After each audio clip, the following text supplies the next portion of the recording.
Hi students, today we are going to discuss the first year chapter Mechanical Properties of Fluids. Okay, ఈరోజు మనము ప్రవాహుల యాంత్రిక ధర్మాలు అనే chapter ని చదవబోతున్నాము.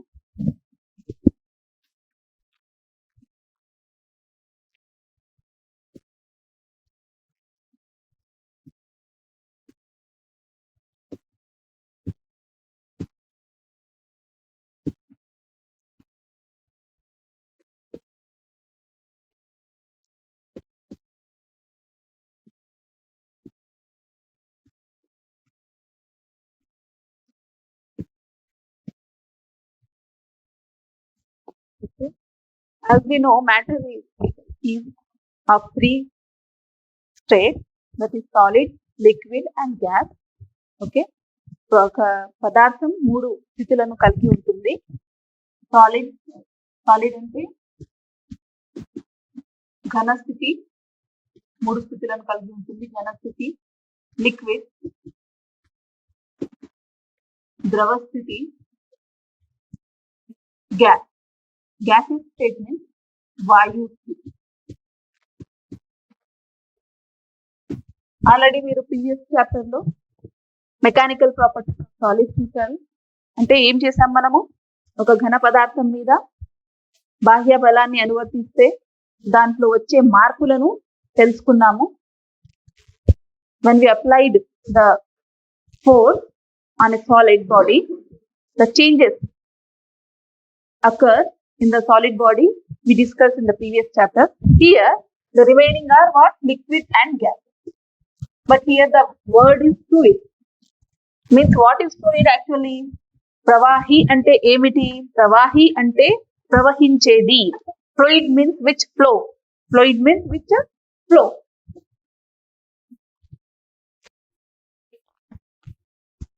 ఏం ఫ్లో అవుతుంది? Liquid and gas. As we know, water flows, air flows, నీరు ప్రవహిస్తుంది, గాలి ప్రవహిస్తుంది, ఇంకా మన శరీరంలో రక్తం ప్రవహిస్తుంది. The blood in our body is flowing. Okay, like that these are called as fluids. వాటిని ఏమంటాం మనము? ప్రవాహిలు. ప్రవాహిలు ప్రవాహిలు అంటే ప్రవహించేటివి. ఇవి ప్రవహిస్తాయి కాబట్టి వీటిని ప్రవాహి అంటాం. ఇప్పుడు మెకానికల్ ప్రాపర్టీస్ అంటే ఏం చేయాలి మనము? ప్రవాహుల మీద, సేమ్ ఘన పదార్థాల మీద బలాన్ని అనువర్తించి వాటిలో వచ్చే మార్పులను మనం తెలుసుకున్నాము. ఇక్కడ లిక్విడ్ అండ్ గ్యాస్, ద్రవ మరియు వాయుల మీద కూడా బలాన్ని ప్రయోగించి, బాహ్య బలాన్ని ప్రయోగించి అవి ఎలాంటి మార్పులను కలుగజేస్తాయి మనము తెలుసుకోవాలి. కానీ మనకేం తెలుసు? ఘన పదార్థాలు ఒక ఆకారాన్ని పొంది ఉంటాయి. Solid will have a definite shape, లేదా ఏదో ఒక ఆకారం ఉంటుంది. But liquid it takes the shape of the container. ఇది ఆ పాత్ర యొక్క ఆకారాన్ని తీసుకుంటుంది. మనం ఏ పాత్రలో వేస్తామో లిక్విడ్ ని, ఆ పాత్ర ఆకారాన్ని తీసుకుంటుంది. వాటర్ ను బాటిల్లో వేస్తే బాటిల్ ఆకారం, ఒక పెద్ద వెడల్పు గిన్నెలో వేస్తే ఆ గిన్నె ఆకారం, like that. Okay, and liquid will have volume also, definite volume, but it have definite volume ఉంటుంది, ఒక ఘన పరిమాణాన్ని కలిగి ఉంటుంది. కానీ గ్యాస్ కాదు. గ్యాస్ ఎలా ఉంటుంది? పాత్ర మొత్తం వ్యాపించి ఉంటుంది. ఒక గ్యాస్ ని మనం ఒక కంటైనర్ లో వేసినప్పుడు ఏమవుతుంది? It will occupy all the space in that container. Okay, so it will doesn't not have a definite volume. దీనికి ఒక నిర్దిష్టమైన ఘన పరిమాణం కూడా ఉండదు. అయితే ఈ రెండు కలిసి రెండు ప్రవహించగలుగుతాయి కాబట్టి వీటిని మనము ప్రవాహీలు అన్నాము. ఓకే, ఫస్ట్ ప్రవాహిలకు ఉండే సహజ ధర్మం ఏమిటి అంటే పీడనం. ప్రవాహి పీడనం, ప్రెషర్.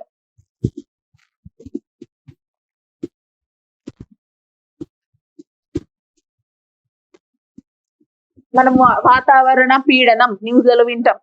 Okay, atmospheric pressure. అల్పపీడన ప్రాంతం ఏర్పడింది కాబట్టి తుఫాన్ వస్తుంది. ఓకే, ఈ రోజు బంగాళాఖాతంలో bay of Bengal has the low pressure area, so cyclone is coming. We heard like this already. Okay, ఏంటి పీడనం? ప్రెషర్. అంటే ఈ భౌతిక రాశిని మనము ఎలా కొలవాలి అంటే, ప్రెషర్ ని మనం P తో డినోట్ చేస్తే P is equals to F by A. అంటే definite by how we define means ఎలా నిర్వచించాలంటే ఏకాంక వైశాల్యం మీద పనిచేసే పని. The force acting per unit area.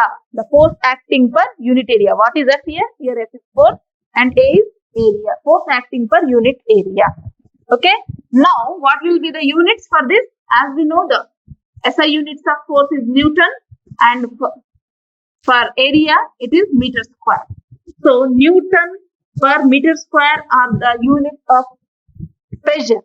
Newton per meter square పీడనం యొక్క ప్రమాణాలు. కానీ దీనిని మనము పాస్కల్ అని కూడా చెప్తాము.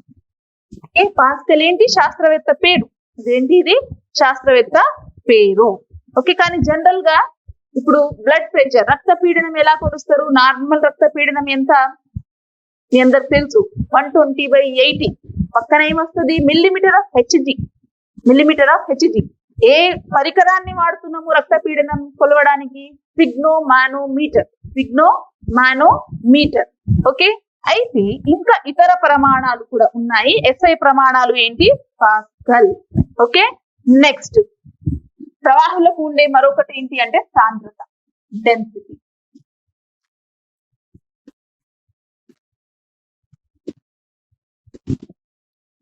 సాంద్రత లేదా డెన్సిటీ. అయితే దీనిని మనము రోతో సూచించవచ్చు, లేదా capital D. Any symbol in any text book ఏదైనా ఉంటది గుర్తు. రో అదేంటి? ఇది మన లెటర్ కాదు, గ్రీక్ ఆల్ఫాబెట్ రో. లేదా డెన్సిటీ అంటే క్యాపిటల్ D రాయొచ్చు మనము. అయితే ఏంటి? Mass by volume. M అంటే ద్రవ్యరాశి, V అంటే ఘన పరిమాణం. V అంటే ఏంటి? ఘన పరిమాణం. ఏ ప్రవాహికి యొక్క సాంద్రతను కొలవాలంటే దాని ద్రవ్యరాశి మరియు ఘన పరిమాణాన్ని భాగించాలి చూపిన విధంగా. అప్పుడు ప్రమాణాలు ఏమైతాయి మనకు? మాస్, ద్రవ్యరాశి ప్రమాణం ఏంటి? కిలోగ్రామ్. ఘన పరిమాణం ప్రమాణాలు ఏంటి? Metre cube. What is the unit of mass? It is kilogram. And what is the unit of volume? It is metre cube.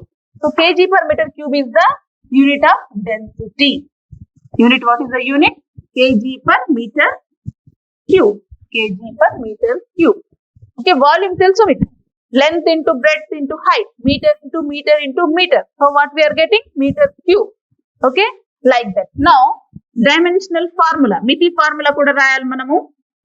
కొత్త 2 భౌతిక రాశులను తెలుసుకున్నాం కాబట్టి వాటి యొక్క ప్రమాణాలు మరియు డైమెన్షనల్ ఫార్ములా, మితి ఫార్ములా రాయాలి. మితి ఫార్ములా న్యూటన్. ఫోర్స్ యొక్క మితి ఫార్ములా ఏంటి? mLT-2. ద్రవ్యరాశి ఇంటూ త్వరణం, mass into acceleration. Newton second law. F is equal to ma, mLT-2. Area, length into breadth. It depends on the shape, but it is having 2 dimensions of meter, so it will be L square. 1 L gets cancelled.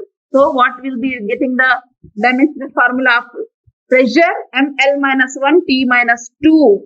Dimensional ఫార్ములాను మనం square brackets లో చూపిస్తాము. ఇది మితి formula. పీడనం యొక్క మితి formula ఏంటి? mL-T-2. నెక్స్ట్ సాంద్రత యొక్క మితి ఫార్ములా రాద్దాం మనము. డైమెన్షనల్ ఫార్ములా మాస్ ఇప్పుడే తెలుసుకున్నాం. ఏం రాయాలి? Capital M.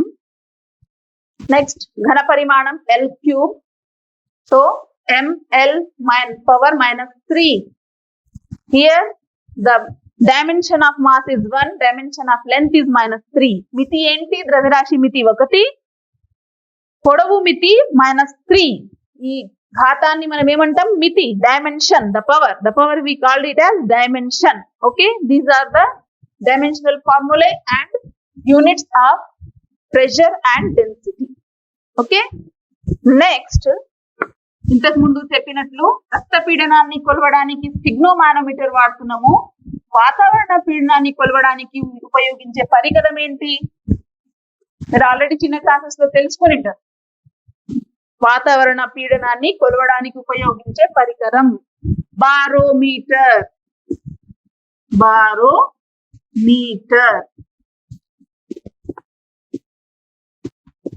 మనకు తెలుసు మీటర్ అనగానే ఏదో పరికరం. Thermometer, barometer. ఓకే, ఇది ఒక పరికరం. ఏం చేస్తుంది? వాతావరణ పీడనాన్ని కొలుస్తుంది. ఓకే, మనము నార్మల్ అట్మాస్ఫియర్ ఎంత అంటాము? At the sea level. Sea level తో ఎంత ఎత్తులో బారోమీటర్ లో పాదరసం ఎంత ఎత్తుకు చేరుకోగలుగుతుంది, అది మనము సాధారణ వాతావరణ పీడనంగా తెలుపబడతాం. జనరల్ గా బారోమీటర్ ఎలా ఉంటుందంటే, మనం చిన్న క్లాసెస్ లో చూసుకున్నా, ఇప్పుడు మన టెక్స్ట్ బుక్ లో చూసినా, ఒక పాత్ర తీసుకుంటాం. ఆ పాత్రలో మనము పాదరసం, మెర్క్యూరీ పాదరసం అంటే ఏంటి? Mercury. It is in liquid state.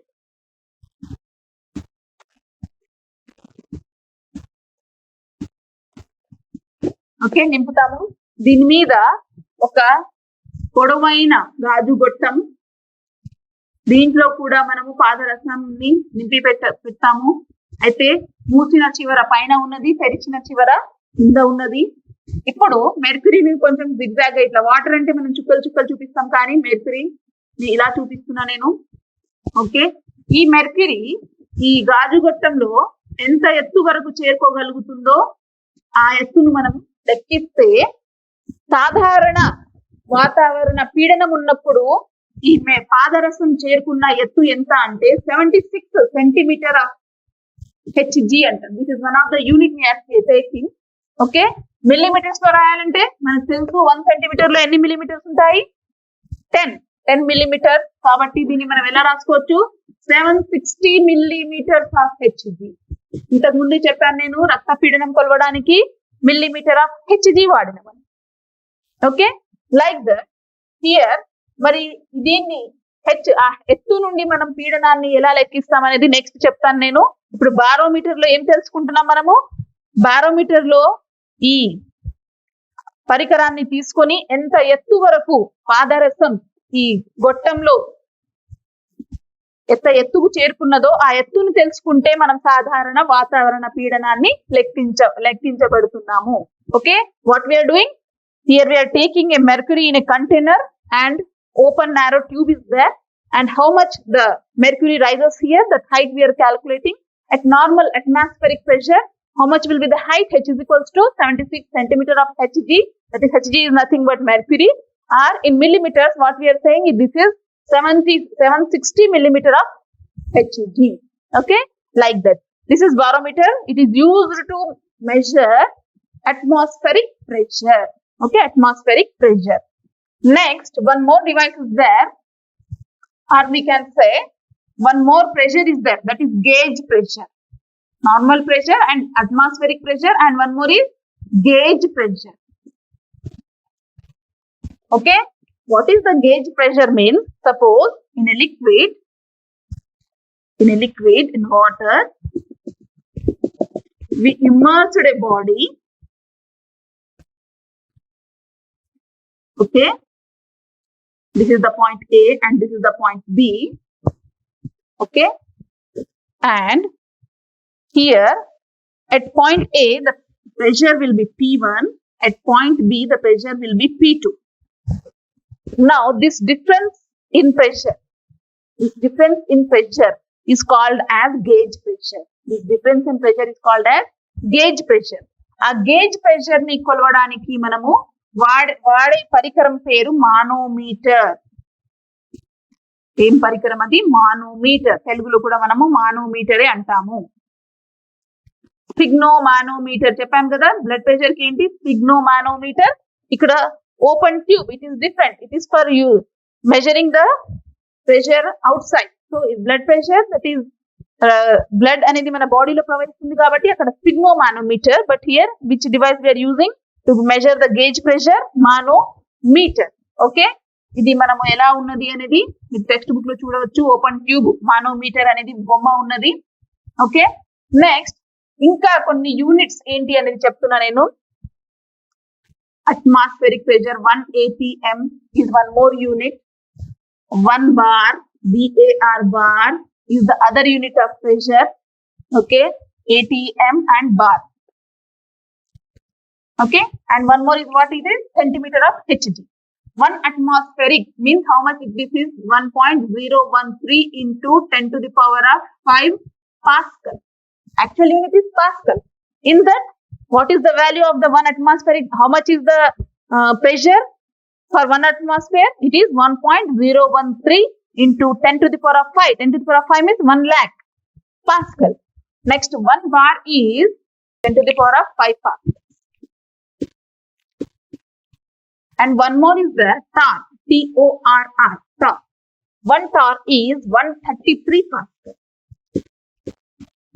1 torr is 133 Pascal. These are the different units. Okay, you may get in the other competitive exams. Okay, for our exams, what is important? Mana exams kosam em important? Pressure, then definition, dimensional formula, and units. Okay, ఇది ఇతర ప్రమాణాలు. Next మనము సాంద్రతను నిర్వచించుకున్నాము. సాంద్రత అంటే ఏమనుకున్నాము? ద్రవ్యరాశి మరియు ఘన పరిమాణాల యొక్క నిష్పత్తి. ఇంకొకటి సాపేక్ష సాంద్రత. One more word is the relative density.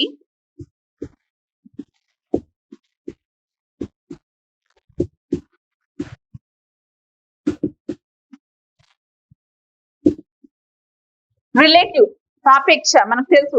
Relative లేదా సాపేక్ష అంటే కంపేర్ చేస్తున్నాం, పోల్చుకున్నాం.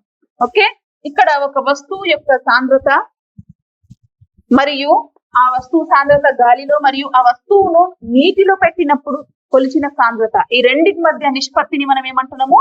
సాపేక్ష సాంద్రత. ఏంటి సాపేక్ష సాంద్రత అంటే? వస్తువు సాంద్రత మరియు వస్తువు సాంద్రత ఇంకొకసారి ఎప్పుడు కొలవాలి? నీటిలో పెట్టినప్పుడు. నీటిలో పెట్టినప్పుడు వచ్చిన సాంద్రతను వస్తువు సాంద్రతతో భాగిస్తే మనకు వచ్చే సాంద్రతను ఏమంటున్నాము? రిలేటివ్ డెన్సిటీ, సాపేక్ష సాంద్రత. ఓకే, ఇది సాపేక్ష సాంద్రత కాబట్టి దీనికి ప్రమాణాలు ఉండవు. రెండు సాంద్రతలు డివైడ్ అవుతున్నాయి, భాగించబడుతున్నాయి. So no dimensional formulae and no unit. Okay, next ఇప్పుడు మనము ఒక నియమం తెలుసుకోబోతున్నాము. అది పాస్కల్స్ లా.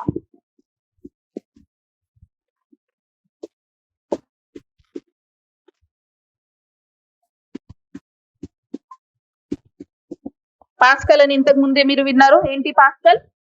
పీడనం ప్రమాణం. శాస్త్రవేత్త పేరు అన్నాను నేను. ఓకే, పాస్కల్ నియమం, పాస్కల్స్ లా ఏంటంటే మనం ఆల్రెడీ ఏమనుకున్నాము? Fluid which flows. Yes, which flows. Fluid means which flows. Okay, అయితే ఫ్లో కాకుండా ఉన్నప్పుడు ఎట్ రెస్ట్ లో కూడా ఉంటుంది కదా.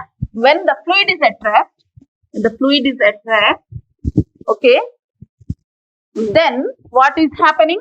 At the same height, in a fluid at the same height, the pressure is same. The pressure is same in all the points. The pressure is same in the all the points. How we can define? When the fluid is at rest, at a point at the same level, which are at the same level, the pressure is same. This is called Pascal's law. Okay, this is called Pascal's law. Okay, this is important. Using this law, we are designing some devices. కొన్ని పరికరాలను తయారు చేసుకుంటున్నాము Pascal's లా. Okay, అయితే ఏంటి అంటే ఆ devices మీరు already hydraulic అని వర్డ్ వినేది. Hydraulic brake, hydraulic lift,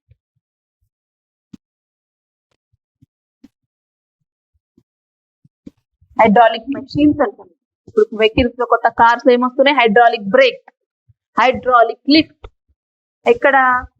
car service centre. Car service centre లో కార్ ని సర్వీస్ చేయాలి. బైక్ అంటే ఈజీగా మనం పైప్ తో కొట్టొచ్చు దాన్ని, అంటే ఇట్లా లేపడం కూడా ఎంత కష్టం అని కాదు, కానీ కొంచెం కష్టమే. కానీ కార్ కింది పార్ట్ ఏమైనా సర్వీస్ చేయాలి, మీద స్క్రూ లేజ్ అయింది, దాన్ని లేపాలి. ఎట్లా? అంత ఫోర్స్ ని మనం అప్లై చేయలేం కదా. కాబట్టి ఏం చేస్తున్నాం అంటే దానికి వేవ్ ప్రిన్సిపల్ వాడుతున్నాము, పాస్కల్ నియమం వాడి ఏం తయారు చేస్తున్నాము? Hydraulic lift.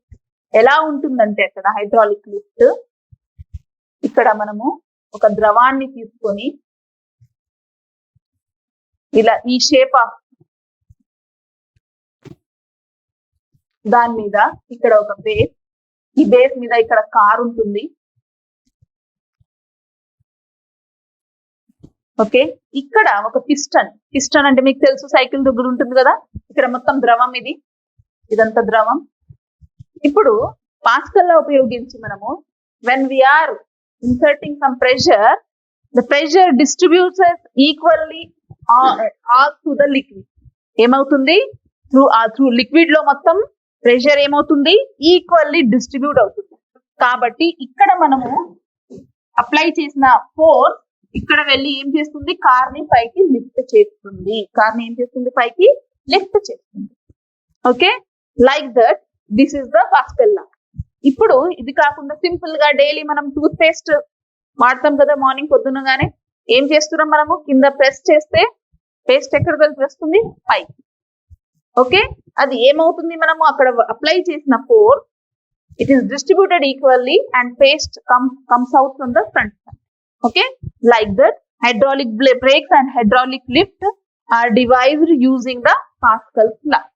Okay, hydraulic telugulo kuda hydraulic antam manam, hydraulic యంత్రం. ఓకే, ఈ మధ్య కార్డ్ కి కూడా మనం పైన కింద స్టోరేజ్ పర్పస్ కోసం ఏం చేస్తున్నాము, హైడ్రాలిక్ లిఫ్ట్. జస్ట్ ఇటువైపు ప్రెషర్ అప్లై చేస్తే కార్డ్ మొత్తం లేస్తుంది పైకి. ఓకే, బెడ్ ది కాట్ ఉంటుంది కదా, మొత్తం మంచం ఇట్లా పైకి లేవగలుగుతుంది. Okay, this is Pascal's law. Next ఇప్పుడు మనం ఏంటి, ప్రవాహంల యొక్క పాస్కల్ నియమాన్ని తెలుసుకున్నాం. Next stream line. Next topic is stream line. Okay, ఈ స్ట్రీమ్ లైన్ అంటే చూద్దాం. ఒక ప్రవాహి ప్రవహిస్తున్నప్పుడు ఓకే, దాని చలనాన్ని చూపించే రేఖలు ధార రేఖలు ఏమంటాం, దీన్ని ధార రేఖలు. ప్రవాహి ప్రవహిస్తున్నప్పుడు ప్రవాహి చలనాన్ని చూపించే రేఖలను ఏమంటున్నాం మనము, ధార రేఖలు, స్ట్రీమ్ లైన్. ఓకే, అయితే ఫర్ ఎగ్జాంపుల్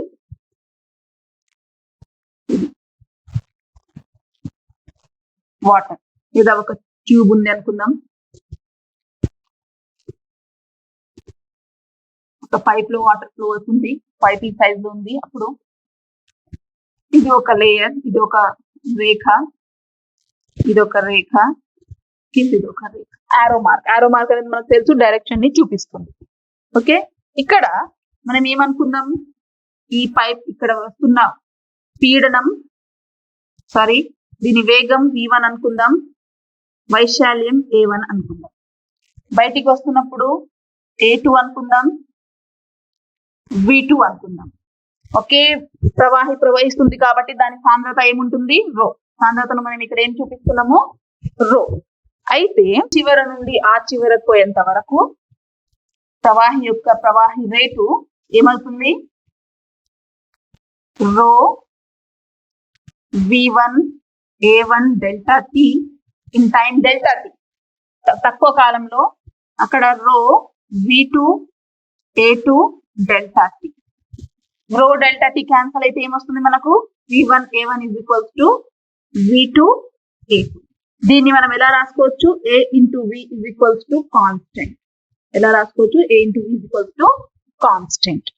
దీన్ని, ఈ సమీకరణాన్ని ఈక్వేషన్ ఆఫ్ కంటిన్యూటీ అంటాం.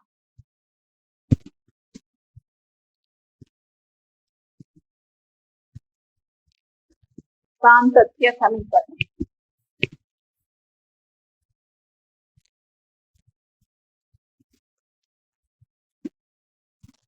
సాంతత్య సమీకరణం. ఓకే,